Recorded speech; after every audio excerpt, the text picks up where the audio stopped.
Hello, I'm Noel Kingsbury, and with Annie Guilfoyle, I run Garden Masterclass.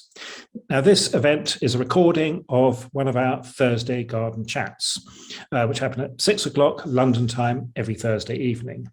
This is a pro bono event, which we started doing in April 2020 during the first lockdown. Our aim is to talk to interesting and entertaining garden people. They could be gardeners, they could be amateur growers, they could be designers or botanists. And we talk to people from all over, from the Americas, from the Southern Hemisphere, from Asia. We like to think that we bring you the cutting edge of horticulture and our engagement with plants. So all of these recordings go on to our YouTube channel and eventually move on to our website. And the best ones are for members only. Our membership entitles you to access to premium material, to a forum, to keep in touch with other members and perhaps seek or offer information, and various discounts and special invitation-only events. Or, if you like, you can just keep in touch by signing up for our monthly email newsletter. So all of this is explained on our website, gardenmasterclass.org. So here's hoping you will enjoy this recording, and hoping perhaps you'll come and join us, or at least keep in touch. Our guest this evening is one of those rare people we have had for a second time on Thursday Garden Chat. Jennifer Jewell is a garden writer in the Western States, in California, and before we talked to her about her podcast series, Cultivating Place, because on my iPhone, on the podcast section, it's nearly all BBC stuff. There's the wonderful Ezra Klein from the New York Times, and there's Jennifer Jewell's Cultivating Place. Jennifer finds some really interesting people in gardening, in community agriculture, and this whole world of really forward-thinking, progressive garden and growing people. So it's a great pleasure to have Jennifer back on the show, as you guys would say. We always rather kind of wriggle when Americans talk about something serious like this as being a show, but we are a show, aren't we, Annie? We're very showy, especially with your shirts. Very showy. So anyway, last year Jennifer published a book, Under Western Skies, which is an exploration of some fantastic new gardens in the Western States, obviously facing the climatic challenges that region is facing, published by Timber Press. Anyway, we asked her to do 5 gardens as part of our Desert Island Gardens series. Now, Desert Island Gardens is based on the very long-running BBC Radio 4 series Desert Island Discs, where famous people are invited to discuss their lives and play 8 or 9 of their favourite significant pieces of music. So on this occasion, we ask people to talk about their 5 favourite or significant gardens. So I think over to you, Jennifer. Well, I'm just so impressed that I am up on your phone with Ezra Klein. So it's a good day over here. You're an Ezra Klein fan as well. He's oh yeah fantastic. Insightful, sharp and insightful. Yeah. Well, I'm really excited to be here. As I was saying to Annie and Noel before we got started, this will be one of my least rehearsed presentations, which is really fun for me. And so we'll get started, and I'll try and follow the rules and meet the spirit of Desert Island Gardens from my sort of desert islandy place here in Northern California. Hi to Jenny Harris and Amy Essick and other friends that I see, and glad to hear Virginia's getting a little rain. The Northeast has been droughty as well, and over there in New Mexico, I forget who it was, but you guys have been having a fabulous monsoon season, especially where it's not flooding. So always good to hear, and glad to hear there's rain up in Ashland, where you guys have been worried about the McKinney fire. So that is all context in so many ways for what I'm going to share with you all today. And the fun that I had putting this this project, to this presentation today together, but more especially the fun I had. And I don't actually think I put a copy of the book itself on the presentation. I'm not sure why, but that's what the book looks like. And it is thanks to the grace and talents of this photographer, Caitlin Atkinson, who you can find on Instagram at Caitlin, I think it's Caitlin _ Atkinson Photography, who invited me to be the writer on the project with her. And so it is a co-created book.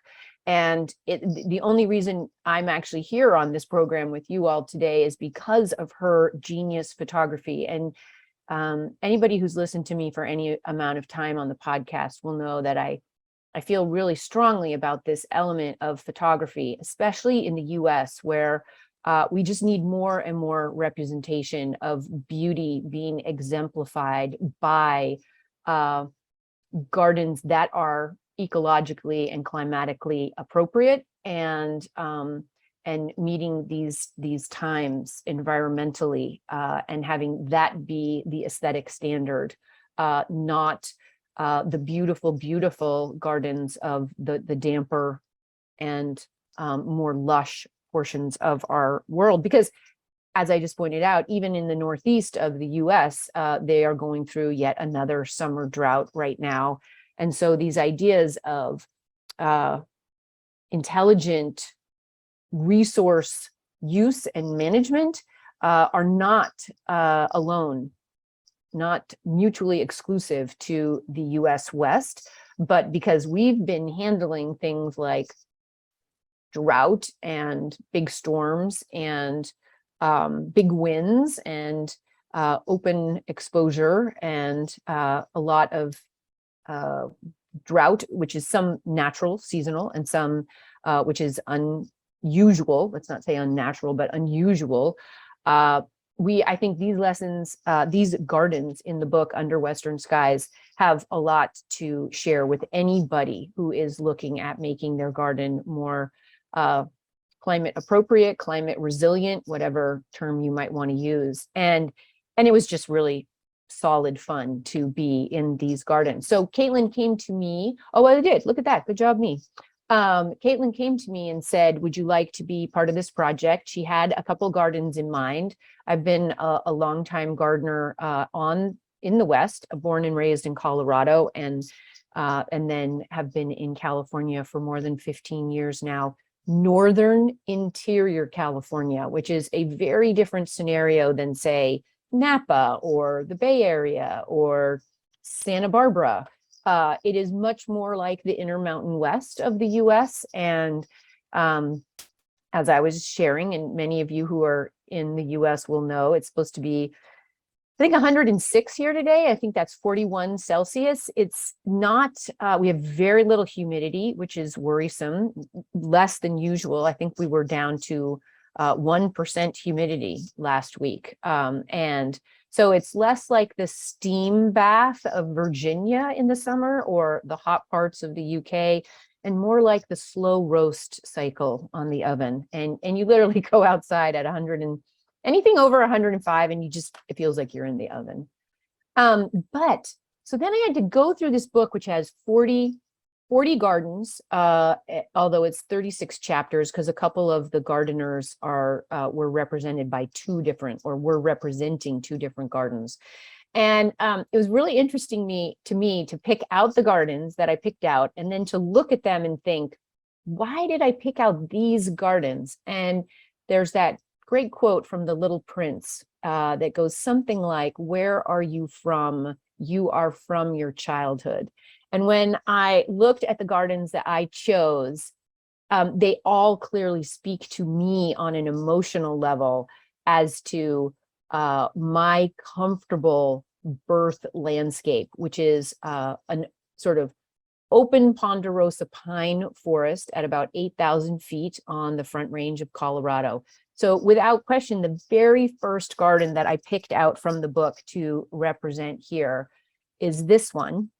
It is the home garden of Mary and Larry Scripter. Every single photo that I'm showing you today was taken by Caitlin Atkinson, except these two. because we didn't include biography pictures of the gardeners in the book, but I have them for use for most of the gardens, except Mary and Larry were not among them. And this photograph of Lauren Springer, who you all will be familiar with, was taken for my first book, The Earth in Her Hands. So this is Mary and Larry Scripter's home garden on the Front Range of Colorado in a town called Niwot. So most of you will be familiar with the town of Boulder. It is a little bit north and a little bit east of Boulder, but a very similar open, this is their house, a perfectly nice house, but not a particularly remarkable house, but it is on a remarkable piece of land, about 67 acres. And it is on, again, that sort of open plain prairie at about 4,000 feet of this section of Colorado, kind of central Colorado, going all directions. So central going east to west and central going north to south. Even with 67 acres, this garden takes just phenomenal advantage of the borrowed views of the Rocky Mountains. So that's a nice borrowed view, right? And the whole property is situated east-west. So you're looking directly west here. And when Mary and Larry first bought it, Larry first bought it in the 1990s and lived there as a bachelor until he met Mary, and they took on making the garden together in about 2009. And they have gardened between 3 and 5 acres of that 67 acres. And when they decided to do the garden, Mary had been a landscape designer and garden coach on a sort of, it wasn't an amateur level, but a kind of,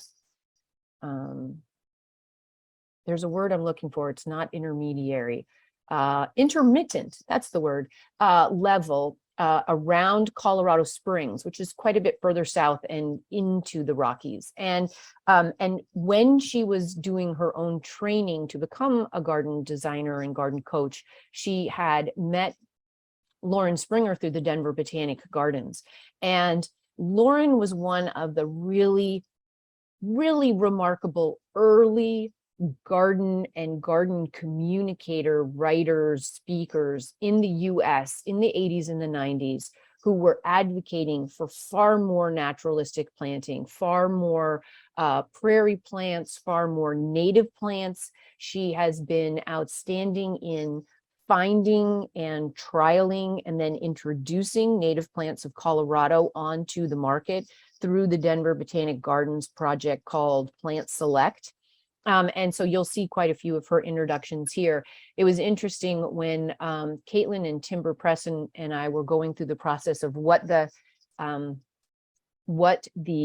cover of the book was going to be. This was one of the photographs vying for that position. And but it was dismissed because it was too much like the new perennialists, or too much like Pete Aldolf's look of the sweeping plantings. And so we had to sort of get into a little bit of a tiff over like who's derivative of what, where, when, but no matter, it is a very appropriate planting scheme done in a curated density, if you will, for this area. Again, it's at 4,000 feet. And being on the eastern side of the Rockies, it's the dry side, or this is in a rain shadow. They get about 15 inches of rain, precipitation total a year, quite a bit of that coming in driving wind and snow on the plain here in the wintertime. And so they really, again, back to this picture, one of the things they worked hard to do was to take advantage of this view, but also protect themselves from the exposure that this view is indicative of. So you can imagine the wind coming down off of that enormous range. So all of the plants that were chosen were planted en masse. The first thing that they did was actually clear in 2009. So Larry had already been there for a long time. This is a great migratory pathway for the central and western flyway. And so a lot of migratory birds come through this section of Colorado in winter and spring. And Larry, who came from, I think he's the one that comes from the tall grass prairie. One of them is from Indiana and one of them is from Kansas. They both are prairie people relocated to Colorado. So they really wanted that feel of prairie planting. So you'll get a bit of that. And you will see, you know, this very reminiscent of the new perennialists, sweeps of color that come out across the season. So here we're probably in August. You see the coneflower has passed, the asters are coming on. The plant that used to be called sedum, autumn glory or something like it, but I think that one's neon, is just in the back coming up along with the asters. There are 2 or 3 kinds of asters. And if people want to know exact plant names, you just like raise your hand or sing out and I'll find them for you, because this was one of those great educational experiences for me when I was working on the book, is then doing the captions to include all plant names, which was tedious and fabulous. So this beautiful Muhlenbergia is called Muhlenbergia pink. It's pink muley. And this is an introduction from Texas, actually, of Lauren Springer's. And it's got that pink tinge, but it stays just a little bit smaller and a little bit more compact than your standard pink muley. I think it's called pink muley Undaunted, which is taking the name of Lauren Springer's first book, Undaunted Gardening, which if you garden in the US and you've never looked at that book, it is a great revelation, and it was published in the late 80s, early 90s. And here is another shot, and you can see the giant alkali grass, which is, I believe is a Sporobolus. No, it's Sacaton grass. Anyway, they're sort of framing the back.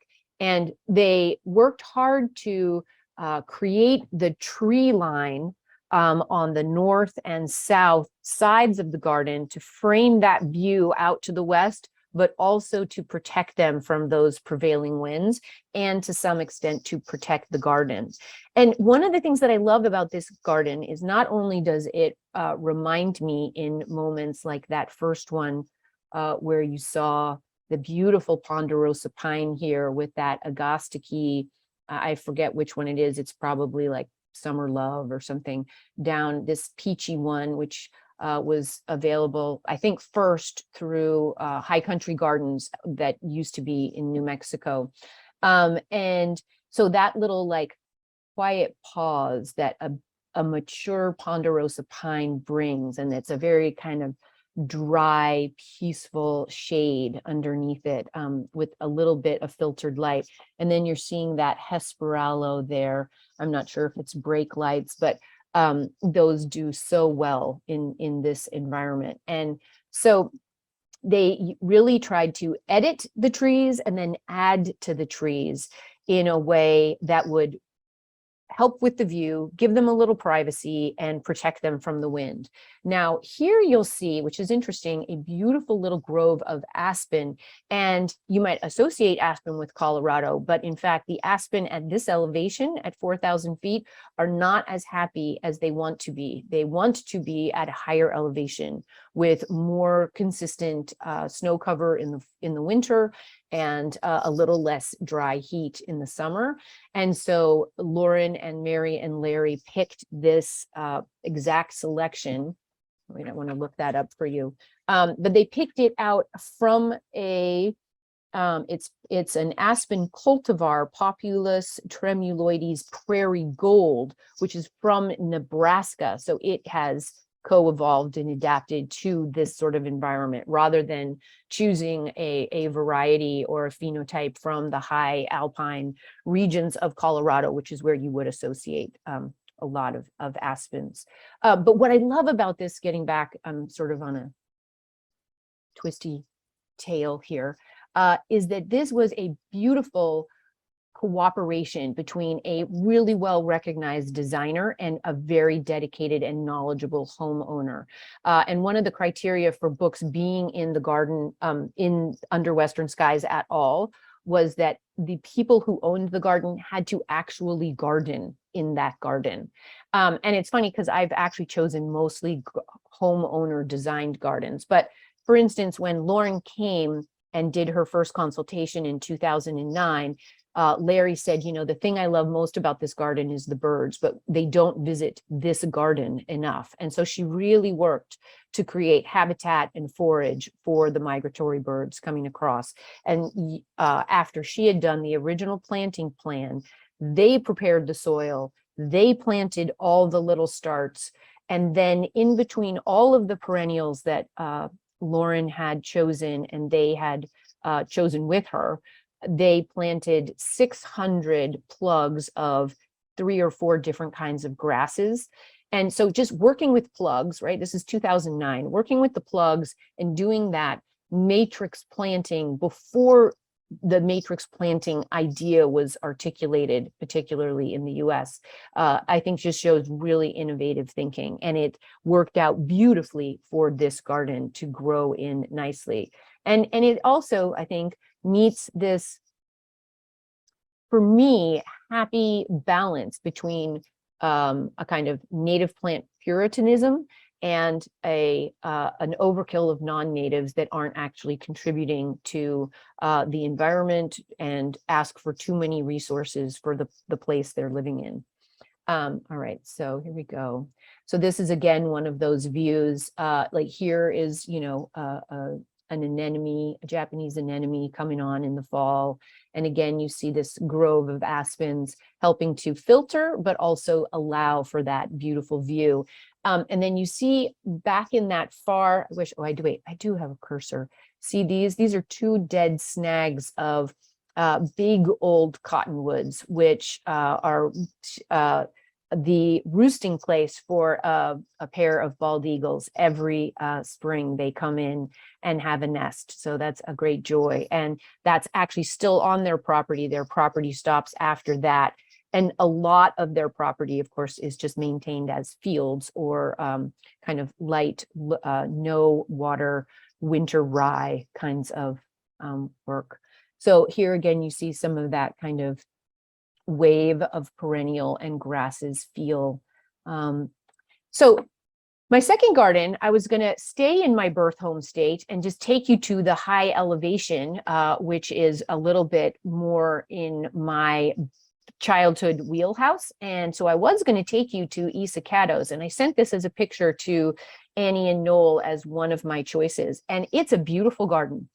It is full of artistry. It is full of native plants. It's spectacular. It's also full of a big size and big thinking that I think most people don't actually live with. So this is a bait and switch situation where I'm not going to take you to Aspen, Colorado, and this beautiful garden called Mojo Gardens, owned by the artist and gardener Isacado. I am instead going to take you to a very small home garden in my current home state of California. And this is Phil Van Solen, who is a gardener and a now retired nurseryman in Sebastopol, California, which is up in Sonoma County. So, you know, you might hear the word Sonoma and think wine country, but in fact, it's a beautiful old agricultural region of the state, maybe 2 or 3 ridges over on the coastal range into interior California, not as interior and east as I am, but a little more eastern. And it is a place where Phil has lived since the 1980s. And he and a fellow nursery woman who met early, not sort of life partner people, but just business partner people, started one of our big early native plant nurseries called California Flora Nursery. And it's in Sebastopol, California. And if you've never been or looked it up, you definitely should. It is, it really revolutionized the ability to access great native plant introductions from the California palette, especially the dry interior California palette and the chaparral shrublands, rather than just the coastal California mainstream. And I'm watching my time. So what I love about this garden, again, it's a home garden completely designed and planted by Phil and his wife, Mary. The story of the garden actually mirrors their own relationship. They've now been in this house together for 15 years, but it started as Mary's house, and Phil's house and garden were catty corner to it, or kitty corner, however you say that, diagonally at the back of Mary's garden was Phil's garden, and they started dating, and he had the nursery. And so he would, like, as you know, dating gifts and offerings in courtship, he would bring over plants and they would plant them together in this garden. I think if I'm recalling correctly, the measurements of the lot, because it is a city lot, like 150 feet by, maybe 400 feet. It's a small space, and yet it is full of a plantsman's very personal choices, collected, trialed, and tended over the last 15 years. When Phil finally moved in with Mary and they were married, he became the sort of head gardener, but it is a co-garden space. And so this, is a particular variety of the California native poppy, and a very white version of our heuchera, our native heuchera micrantha. And a lot of the pink heucheras are crosses between heuchera micrantha and then some of the rosier ones. And they are just, bulletproof in the California landscape. They want a little bit of shade. These are the heucheras, the coral bells, but they're beautiful. Now, one of the great things about California Flora Nursery was that they really focused not just on perennials, but on interesting shrubs of our chaparral areas across the state, which is a little unusual, but so useful for the home gardener to add that dimension, and to use them well, care for them well in place.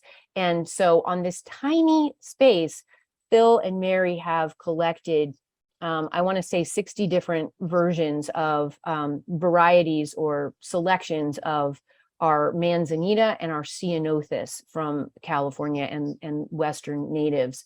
And here you're seeing, now wait, because I'll look up the exact names for you, but they are just such great plants, even in damper climates. Like, I think of my friend Lori Bull, who is the danger gardener up in Portland, a much damper space. And yet with the right drainage, these Manzanitas, Arctostaphylis, will do really well in many different environments.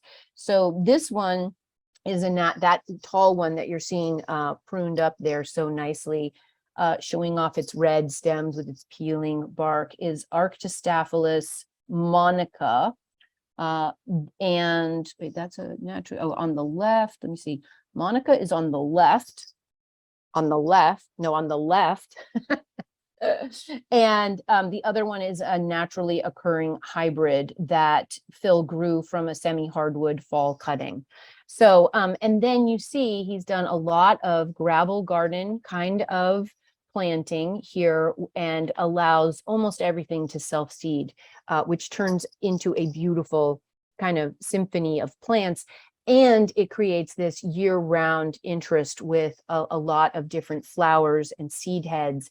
And Phil told me a story about how if you keep the windows open in the summer and you lie, in the shade somewhere and you close your eyes, it sounds just like Los Angeles International Airport in the bug version, because there are so many bees and syrphid flies and wasps and crickets and dragonflies and whatever, a lot of hummingbirds as well, and of course our Arctostaphylis. And so here you're seeing it a little closer, that like nice muscularity of the stems of the Arctostaphylis that he's really left in its shrubby form instead of trying to get a tree form. And then down below it, intermixed with the poppies, is a nice selection of one of our native salvias. And I'm not sure, let's see. And then there's also some eriogonum, some of our native buckwheats in there, which is just nice. And this is you can see on the picture on my right, my right, down at the bottom, you see one of our pipe vines, and you see one of our lomatiums. And behind that, that purple in bloom, I think is a spring blooming collinsia, which is an annual self-seeder, really beautiful. And then here you see the front of his garden. And so, like, I love how much personality you can see in this garden. And I love how much just grit. There is no irrigation in this garden. It is, you know, Phil and Mary out there hand watering as needed. And yet it still has, in my eye, a strong sort of design feel. Like it doesn't feel like a mess. It doesn't feel like it makes no sense. There are pathways, there's enough hardscape to give you a ground, and yet you also just have this fantastic collection of plants. Down over here in the left picture is one of our native Dudleas, which are a little happier over in Sonoma than they would be here. Again, you're seeing some of our heucheras. And I think this down here is actually a miner's lettuce, which is one of our edible self-seeding native grass plants in the spring. This is one of the creeping Arctostaphylus Manzanitas here. That's a selection, I think, from the Milo Baker Native Plant Society. Phil is very active in the California Native Plant Society, and routinely supports plant introductions, plant collections, rare plant surveys. This back here is an interesting story because it is an eriogonum, a buckwheat, we call them, and it is not Shasta sulfur. So what Phil realized after trialing this buckwheat in his garden was that the California native wasn't as well adapted to his garden as a Colorado variety. So he imported the Colorado native here, and it holds up much better. Here again is one of our beautiful Dudleas. Now wait, I'll tell you which one it is. It's Dudlea Frank Reinelt. And it's just, I mean, gorgeous structure and that chalky color. And they do beautifully as long as you don't overwater them. Everything here will die with too much water or too little drainage. Yeah. Beautiful scarlet bugler penstemon here, a lot of Zauschneria, what used to be called Zauschneria, California fuchsia, we call it. It's now epilobium. This is Eriogonum crocatum, which has silvery leaves and just a really acid yellow, and then acid yellow flowers in early spring. And then here you see some of the heuchera again, and then this is one of our sticky monkey flowers, Mimulus, and I'm not sure which Mimulus that is, but just a beautiful collection of these native plants. This is our California white sage, Apiana. And again, you know, with the right drainage and the right exposure, these plants do beautifully outside of this environment as well. But the drainage and dryness will be important for them in the summer. And there's something about that that is important. It's not just that they like the dry. It's that if you add the water to the heat in the summer, they are not used to the combination of heat and water. So they survive beautifully our wet winters in our Mediterranean climate.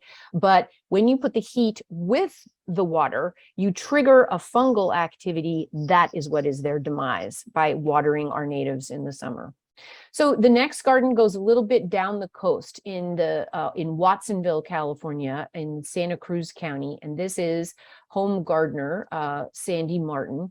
And this is a fantastic, like, just dedicated, very knowledgeable home gardener who does quite a bit of seed collecting and seed processing for a plants woman down south named Ginny Hunt, who runs something called Seed Hunt. And if you've never visited Seed Hunt online, it is a great source. And I don't know if she ships out of the country, but it is a great source for seeds of unusual perennials and annuals, not just California natives. She actually does quite a few, but Sandy does quite a bit of work with her.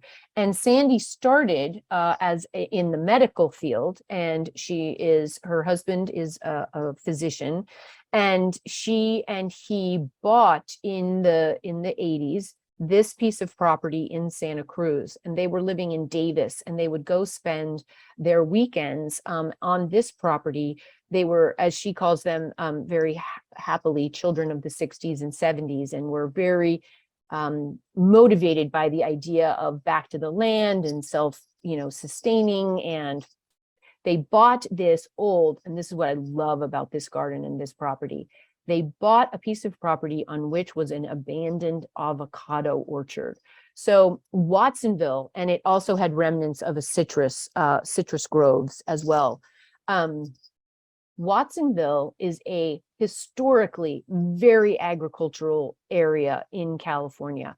A lot of avocado, a lot of citrus, a lot of big production growers. Suncrest is one of the growers.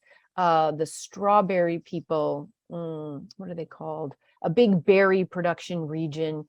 And so when you look out from her property at its top elevation, you can see out over Monterey Bay, and you can actually see down into the greenhouses and agricultural fields of the Watsonville area. And so she was really taken with this piece of property, which you enter through sort of old and second growth redwood forest. And then you get to this property across a little creek that I believe is year round. And then you rise up and you sort of crest a hill, and you can see that idea of these sort of rolling crests of hills headed out to, I think this is actually behind them to the east. And it gets a little confusing because of their orientation. Doesn't matter. This is away from the ocean. The other view is towards the Monterey Bay.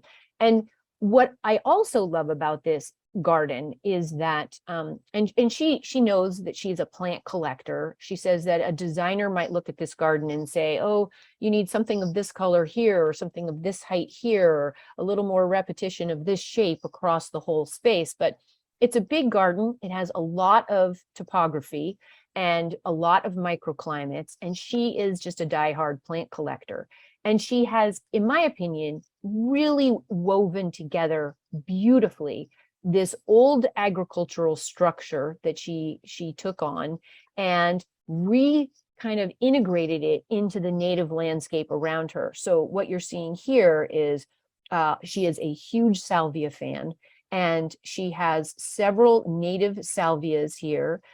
You have a lavender, an overgrown lavender. I think we have, a citrus tree, this beautiful arch of the avocado. And I think she has 3 different species of avocado. So Haas, and then 2 others, the thinner skinned ones. And she harvests and sells the avocado. She harvests and sells or shares the citrus. And then she just keeps planting all around them. And she's had a lot of trial and error. She lives with a lot of deer that roam through. So one section of the garden around what is now the main house is fenced. And she has this sort of inner sanctum garden here that you're seeing. Wait, where did my cursor go? Here. So you're seeing the fence here, and all deer proof is a lie, a misnomer. And but she has a lot of plants that are the deer don't love them. So when the fresh growth comes, they'll kind of browse, they'll nibble, they'll do a little damage, but the plants will outgrow the deer wanting to eat them. But behind there is where she, in her inner garden, she really indulges her love of softer, a little bit more English style, big flowered, roses and the tender salvias. I think we're seeing a beautiful, I think that's an abutilon right above our heads right there. And then, like this lush stand of the heuchera, which the deer would just be so happy to eat. She also is a big fan. So this is in the inner sanctum, and their breakfast nook looks out here. I think this is Salvia Phyllis's fancy with the little plumbago here. You just see, like, she has a lot of fun. Some dahlias. I think she has Bishop of Landolph in here. This is one of our Hebes. This is a penstemon here, and it's just dense. And then you get out of this fence and you get this sense of how rugged this landscape is, and how she has tried to remarry the idea of natives and climate appropriate plantings. We have this here is one of our big native ceanothus. And if anybody who's not familiar with ceanothus, it's also called California lilac. We have a lot of different species and varieties. They're generally fragrant. I think there are some whitish ones, but generally they're just a beautiful cobalt blue flower. And they are tricky when it comes to water. So you have to be really careful with your water. But here, so one section of her property is redwood. And so all the redwood windfall branches, Sandy cleans and then uses them to make this little fencing. Here is one of our native salvias. We also call it hummingbird sage, Salvia Spathacea. It's a fantastic plant in dry shade, which is sometimes a tricky space to fill. And it blooms kind of late spring to through the summer, depending on where you are and how much heat or water you do or don't have. And the hummingbirds love it. It spreads, as you can see, by runners. And those verticillasters, those spikes of this particular flower are just very architectural. It makes a great cut flower, but I think it does not love humidity. So be forewarned. Maybe you could grow it as an annual. I don't know. And then she has very, very dry exposed sites that are on hillsides coming into the garden. And on these, she's really indulged her love of all things succulent. And she has just a fantastic collection of cacti, agave, all kinds here. That in the back, so right here, you're seeing a beautiful specimen of our Salvia Cleveland Eye, one of our big native salvias. And then in the back here, you're seeing a beautiful selection of our native flannel bush, Fremontodendron. And this is one of those funny plants that was really loved by early English explorers and taken over to England and France and Europe writ large, and really heralded there. And I think it was seeing them in specimen gardens there that made people love them here, a little bit like Garrya, one of our natives that is well known in the British landscape. And so this is a well-loved plant. If you've ever worked with flannel bush, it is one you want to wear gloves and long sleeves and even a mask for, because the flannel description describes the sort of hairy, dusty covering on all of its underleaf surfaces that is irritating to anything that touches your body. But it also is what protects it from drought and bugs and whatnot. So you'll see her collection of agaves in here, some of her cactus. Here again is a young avocado underplanted with lavender, salvia, one of our big salvias. And she has a section of her garden that is shady enough and humid enough that she can actually grow a great many of the Mexican and South American salvias, the very tall rainforest salvias. And one of the things she realized in working on her garden, it's a chemical-free garden. If there's irrigation, there's very little irrigation. She does almost everything with no supplemental watering or hand watering. And she was having trouble with some of her, I better keep moving. She was having trouble with some of her drier loving Mexican and South American, Central and South American plants.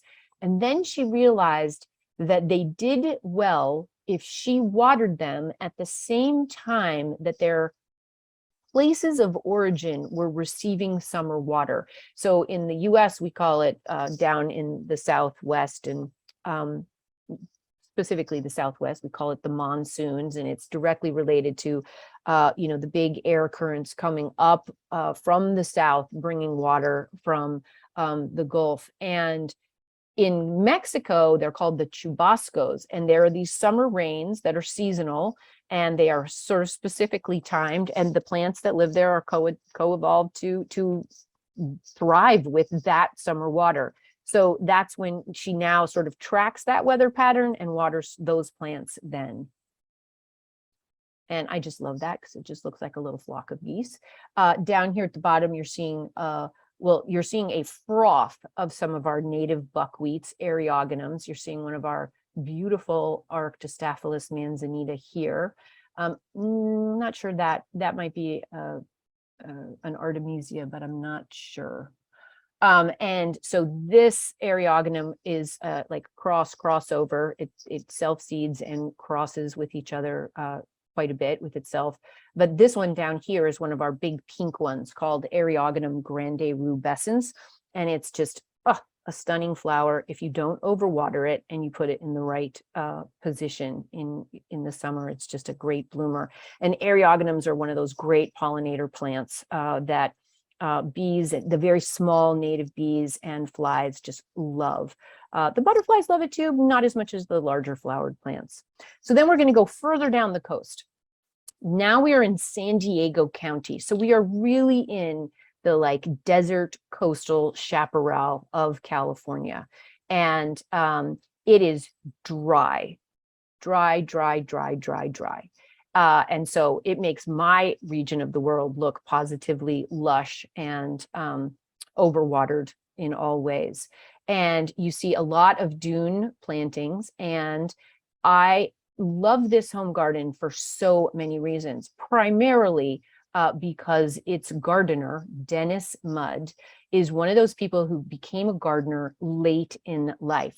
He is a big tech wizard working in the tech industry. He developed some big softwares that went viral and made a lot of money, and Music Match was one of them. And anyway, a big tech guy out of San Diego. And he was so stressed all the time that he would take his kind of stress out mountain biking. And mountain biking, he said, he would go off into the native areas around San Diego, and you go so fast all the time that you don't really see anything. And he's just trying to like relax and be out of his own head. But then at some point, he bought a suburban garden. This is him walking in the native land adjacent to his home garden. He bought a piece of property in a suburban garden. So what's hard to describe about this garden is that it feels really wild once you're in it, but driving up to it, you drive through very classic American suburbs of, kind of big houses, a little too close together with way too much irrigated bluegrass turf lawn and not much else. And then you get to Dennis's. So Dennis bought this suburban house with his wife and his two dogs. And I don't know, maybe there were children. And he would go off mountain biking in the native land to de-stress, for stress relief. And he all of a sudden sort of realized that he felt so good out in these native sections that he really wanted to bring that feeling to his own garden. And the overwatered irrigated turf grass was not doing it for him with the big, suburban Californian swimming pool. And so he went and he found a native plant landscape person or a native plant landscape person, I should say, in quotes. And they came in and they gave him a quote, and they, took out what was there, and they rolled out what they said was a native landscape. This is a classic California garden story right here. And I think this is true across the West, is that people are not familiar enough with what native actually means and or use the term native very loosely. And so what he got actually was a somewhat native but mostly climate adapted Australian plants put into his garden, and they didn't thrive. And he was very disappointed in what happened. And so he took it on himself because he said, I am a systems thinking kind of person. I can figure this out. So he started studying the native plants that he was seeing in his mountain bikes through the forest, through the chaparral, on the coast. And he started collecting native plants from nurseries, from the Native Plant Society. And he started keeping analytic studies of how these plants did, and only choosing phenotypes that came from like within 150 miles of his property. And he slowly transformed his entire piece of property. So it started out as 2 acres, and then it went to, he bought the 5 acres behind it to protect that wildland chaparral in his view shed. So think of a traditional, what you would in your mind picture as a traditional California swimming pool, you know, kind of white surround and I don't know, beach chairs and blue water. That's what Dennis and his wife had. And he decided that he knew enough about water plants in California that he could transform that swimming pool into a native plant pool, which he did. So he redid all of the plumbing and filtration, and he this rock edifice here is covering what used to be a kind of, you know, I don't know, blue plastic slide into the pool. He created a raft to float in the water and then to cover it in this seep monkey flower. And he said the minute he transformed the swimming pool into a natural pool with plants included and shelving for those plants, the entire garden was revived with frogs and with bats and with dragonflies and hummingbirds that needed this water but didn't have it where it was. The other thing that is super smart about his property is that he planted everything based on natural water guilds that he was observing in the native chaparral. Which is, again, one of our driest landscapes in California, but home to some of our richest, most diverse, especially shrub plant life. So styrax and manzanita and toyon and coffeeberry and a lot of different geophytes are all in the chaparral. And they look dry, you know, most of the year, but they are this rich shrub life. And so he planned out his garden so that the plants that normally were growing together in his garden and were associated with each other for water. So if he irrigated to some extent, appropriately seasonally, the big trees, the oaks and the sycamores, those tree roots, if left, you know, to spread the way they wanted to, they brought water up from the ground and supplied it to the plants that then were underplanted around these trees. And that reduced the amount of irrigation that he had to provide to the garden at all. So now this is the decking. So the pool is behind you as you're looking now, and you're looking out into what is some native and some suburban. This is a little bank of non-native young eucalyptus, which are part of life in California at this point. And I think many Californians don't know that they're not native. But a lot of our, I think this is Bee's Bliss salvia. This might be Savannah Blue, I'm not sure. Which salvia that is, some of our native desert and celia sunflowers, and some of our smaller manzanitas there. And then this is looking off into the wildlands with a lot of, I think this is Artemisia and some beautiful yuccas in bloom. And so then the final garden, and I'm really close to the end of my time, the final garden is a funny one because It's not necessarily a garden I want to live in, but it is absolutely a garden I have enormous respect for. And again, the home gardener is a person who was raised. Oh, wait, the one thing I want to tell you about Dennis Mudd is he went on to create an incredible piece of software called CalScape. And CalScape is now, he donated that to the California Native Plant Society. And it is a software online that you can go to, put in any region of California, draw a little triangle, and you'll come up with all the native plants that have ever been observed in that triangle and have records for. Really interesting, useful piece of software. So now we're kind of back to my home environment in the high plains, big skies, big winds, big snow, big country of Cody, Wyoming. And if you've ever been in Cody, Wyoming, it is not like garden is not the first thing that comes to your mind in Cody, Wyoming. But this man, Jay Moody, was sort of his last career position with his wife, Connie, was to take on being the caretakers of the Thomas the Apostle Retreat Center for the Episcopal Diocese of the state of Wyoming there in Cody. It's like a 360-acre piece of property. And when they first moved there, every garden in the retreat center that sort of included a lot of group buildings where people gathered for spiritual gatherings, and then little houses where they would stay during the retreats. Every single one of these little houses was fronted with non-native irrigated green turf grass, which in Cody, Wyoming is the last plant that wants to live there. And what Jay realized, even though he was not a gardener, was that the last thing he wanted to do was come on a spiritual retreat and see a garden that was dying all the time. And so he took it on himself to learn how to garden with natives and climate adaptive plants that were appropriate in this region. He went to the Denver Botanic Garden. He talked to Panayote Calides. He talked to Marcia Tatro. He talked to Lauren Springer. He talked to all of the big gardeners down, in that intermountain state region to find information. And they were so generous, the way gardeners are, and they sent him plants and they sent him ideas, and they invited him to their place to see their gardens and learn more.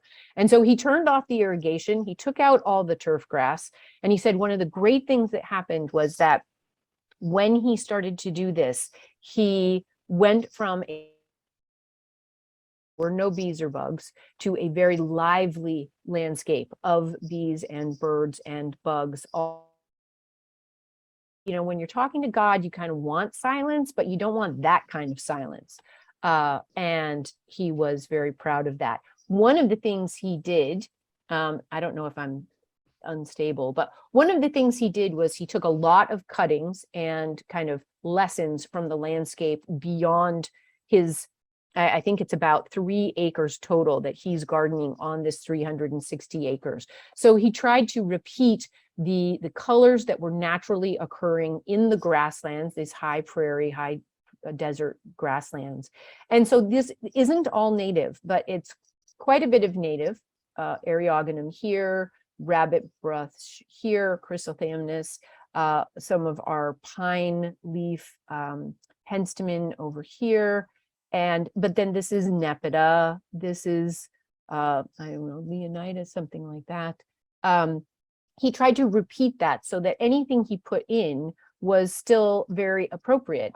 And, it then fit in with the landscape where he was, so that the gardens were no longer damaging the landscape that they were sitting on, but they were complementing and inviting that landscape in while still providing this lovely human refuge and beauty in a lovely way. This down here is one of our great natives called Apache plume. No, it's Geum prairie smoke, they call it, but it has this lovely seed head that's very airy, and it's a geum, but it is one of our native plants here. This is one of our native penstemon perrii.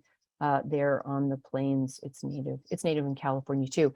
And then he hand placed this beautiful short pattern labyrinth, and he was very careful to hand select the stones from all over the 360 acres. So he didn't take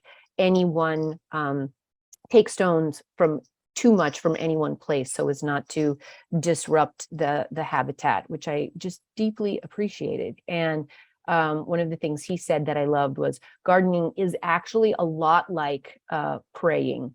You spend a lot of time on your hands and knees, your back is sore, and you are in supplication to something greater than yourself. And I really loved that. So we're now done with my 5.5 gardens, and we're moving on to my tool. And I couldn't remember if I was supposed to do the tool first or the books first, but anyway, this is my tool of choice. It's a little handheld circle hoe. It is handcrafted by someone here in California who was an old couple, and he stopped making them. So it's really sad, and I have to try very hard not to lose this in the compost or in the beds. But what I love about it is it's got a nice weight on it.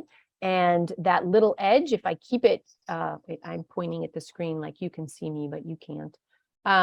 This has a nice sharp edge right here, and it is flared back. So it has a duller, heavier edge on this side. So you can cut and dig with it. It's great for weeding under plants if you live in a part of the world where rattlesnakes garden with you, which I do. And so this keeps my hand from going underneath a plant where I'm not sure if there might be a little friend that I don't want to worry about. So that's my favorite tool that I would take on my desert island with me, where it would be cooler than Northern California. Let me just say that. And then the books. The books were so hard, people. I thought about this one by Lauren Springer. I thought about this one by Judith Larner Lowry. I almost chose this one, which is my favorite children's story, called Miss Jaster's Garden, written in 1927, about a nearsighted woman and the hedgehog that she inadvertently plants with seed and who runs around the garden. But I chose this one, which is called Hardy Californians. And it was written by Lester Roundtree, who is one of the early pioneering California native plant advocates, researchers, documenters, and sharers forward. And she was a woman in her middle age who came to California, and she just got in her car with her plant press and went everywhere you can think of in California, which is a big deal because these are still really rugged wild spaces. And I think she really revolutionized what we understand about California flora. And she then went on to found one of our early big California native land nurseries here in town. It is full of just adventurous stories and a lot of deep horticultural knowledge learned on the ground as she was learning herself. It was a really inspirational book. When I first moved to California in I moved here in 2007. And she's a badass. I wouldn't do the things that she did to learn about native plants, even though I try hard. But she was far more, courageous than me. So there you go. Would you like me? Thank you. That was Wow. fantastic. I mean, it's really inspirational to see these dry summer climate places. I mean, obviously, my interest is in a very similar climate in Portugal, which isn't so far off your line of latitude. Right. And obviously, southern Britain as well. Future climate change, we need to be paying far more attention to all of this. And you are lucky in having a very, very rich flora in the western states. Very. Not everyone else has. It seems to you talking about eriogonums, which is such a rich and diverse genus. And we've got two ladies who'll be doing a webinar for us in January, who work at Kate and Imogen, who are designers and with a very nice little trial garden in the south of France in a pretty challenging place. And that's actually going to be a joint webinar with Pacific Horticulture. Oh, nice. First of these. And they're terrifically keen on Eriogonum fasciculatum, which I've grown as well. And great pollinator plant. And the thing is, you can just mow it straight down to the ground and it comes back up again, which of course lavender doesn't. They're actually beginning to use this as an alternative to lavender in people's gardens. Nice. And I think there's so much stuff in California we could be using. Yeah, Seed Hunt, great catalogue. I've got people to take it to England then who brought it over to Portugal. So I've got some seed from Seed Hunt in my fridge at the moment, waiting for me to sow. Very important, I think we learn more from the Western states. I mean, that's certainly in terms of what we can learn about dry summer climate gardening. The best information is definitely on California garden websites. That's where I think the most serious thinking about minimizing water use is really happening. Well, I was just about to apply for my American residency until you mentioned the word rattlesnake. Or the word Trump, perhaps. Well, no, there's that too. It was. Yes. I mean, I think what's so beautiful about it is the scale of these gardens, and I love the way you actually described a small lot as 100 foot by 400 foot. Here in the UK, that's a very sizable urban garden, well, actually probably suburban garden. But I love the fact that that was a small lot, but the scale and the fact that the sky and the mountains featured in so many of them. That so under the western skies, it's just those views were extraordinary, absolutely extraordinary. And of course it's always about the people as well, isn't it? It's not just the gardens, it's the people. Yeah. I mean, Dennis Mudd, that has to be the best name for a gardener ever, doesn't it? Right. And he didn't even come to it till he was in his 40s or something, and Calscape is genius. So yeah. And there's been some wonderful conversation going on in the chat box. And I just want to remember everybody, because I think almost everybody, tuned in today is a member, or should be if they're not. But we have a forum where this chat could continue. But there's been some great, chatting going on backwards and forwards and plant naming. And so I think, it's a great sort of advert for our chat, our forum anyway. Yes. Yeah. Well, let me respond quickly to a couple of things from people. Thank you, GM Trifolium. Thank you so much for that. Whoever put that in San Diego County, he's on the foothills of the Peninsular Ranges. So I think he's a little bit north and east of San Diego itself, whoever asked that question. Susan Ryan, I think that was, yeah.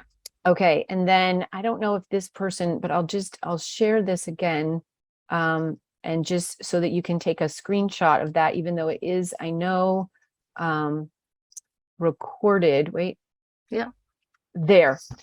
Two fantastic books, both of them. Anybody who's working in dry loving plants, no matter where you are, will like both of these books. And Judith Larner Lowry is the founder of another native seed company here in California called Larner Seeds, which would be a great source for some of these dry plants. Wow. And the buckwheats, those Eriogonums, they're one of our great North American genera, which are endemic here, and they range all the way to Colorado, maybe as far east as Kansas, but I want to say it's not 900. Salvia have 900 species, but the Eriogonums have a hefty number of species that are adapted for places. There is actually an Eriogonum society, isn't there? Yeah, and it's been a guest. They've been a guest on Cultivating Place a couple of times, and they have great gatherings across the US West, where they go out on field trips and see some of the endemic species in each area in person. Really interesting people, really interesting group, Eriog. And I think somebody listed that, eriogonum.com, which is the Eriogonum Society. So great. Great. So I was just going to ask you about the spelling of it, but if it's there, that's fantastic. Yeah. Oh yeah. I can see. Okay, Eriogonum. Yeah. Brilliant. Wow, that has been so refreshing. Fantastic. Really inspirational. Thank you. And so appropriate, given the summer that we all seem to be experiencing. Yeah. Absolutely wonderful, Jennifer. Thank you so much. It must have been quite hard to choose 5. Well, I know you snuck in a half of one there. I did. Yeah. It was hard. Hard. And I realized that I chose the least designery of the of the gardens, but they all, I think, have made use of designer resources like you would find on Garden Masterclass. And so they don't come across as a hodgepodge, and they all have these just like really really personal relationships to their gardens over time. And that for me earns a lot of credit. So. Yeah. And like I said, it is so much about the people in the gardens. You know, you can't, it's the combination of the two. It's such a wonderful, such dynamic thing, isn't it? Yeah. Fabulous. Thank you all so much. Really fun. Well, thank you. That was really wonderful. Thank you, Jennifer. That was brilliant. Yeah. All right. And thanks everybody for tuning in, and we'll see you next Thursday. See you next week. Yeah, lovely. Thanks again. Take care. Bye.